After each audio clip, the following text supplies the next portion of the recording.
আসসালামু আলাইকুম প্রিয় দর্শক, আজকে আপনাদেরকে দেখাবো খুবই মজাদার এবং খুবই সুস্বাদু এবং পুষ্টিকর একটি রেসিপি। সেটি হচ্ছে কাঁচকলা দিয়ে জালি কাবাব। প্রিয় দর্শক, খুবই মজাদার এবং সুস্বাদু এবং আয়রনযুক্ত এই কাবাবটি আপনারা সহজে বাড়িতে সাধারণ উপকরণ দিয়ে বানিয়ে নিতে পারবেন। আমাদের এই রেসিপিটি আশা করি আপনাদের ভালোই লাগবে। তো প্রিয় দর্শক, ভালো লাগলে একটি লাইক দিয়ে দিবেন এবং আমাদের সাবস্ক্রাইব করে রাখবেন। প্রিয় দর্শক, আসুন দেখা যাক। আমরা এখানে নিয়ে নিলাম 4টি কাঁচকলা এবং এদের আগা এবং মাথা আমরা কেটে নেব এবং সেদ্ধ করে নেব। প্রিয় দর্শক, সেদ্ধ করার পর আমরা এটার চোচাগুলোকে ফেলে দেব এবং কলাগুলোকে আমরা নিয়ে নেব এবং সেই কলাগুলোকে আমরা ভালো করে কষলিয়ে মিহি করে নেব যাতে ভিতরে দলা দলা না থাকে। তারপর আমরা এর মধ্যে দিয়ে দিব লবণ স্বাদমতো এবং দিয়ে দিব মরিচের গুঁড়ো।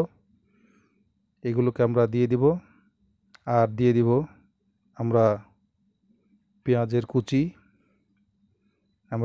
কুচি দিয়ে দিলাম। এখন আমরা মরিচের কুচি দিয়ে দেব। তারপর আমরা ভালো করে এটাকে মাখিয়ে নেব এবং সুন্দর মতো একটি ডো তৈরি করে নেব। আমাদের মাখানোটা শেষ হয়ে গেছে। এখন আমরা হাতের মধ্যে একটু তেল মেখে আমরা এটাকে একটি সুন্দর জালি কাবাবের শেপ দিয়ে নেব এভাবে। তারপর আমরা একে একে সবগুলোকে করে নেব।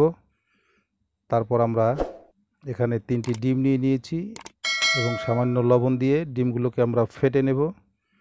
ফেটানোর পরে তারপর আমরা এই ডিমের মধ্যে চুপ দিয়ে একটি প্যানের মধ্যে তেল গরম করে নেব। পরিমাণ মতো তেল দিয়ে নিতে হবে এবং এই কাবাবগুলোকে ভালোভাবে ভেজে নিতে হবে।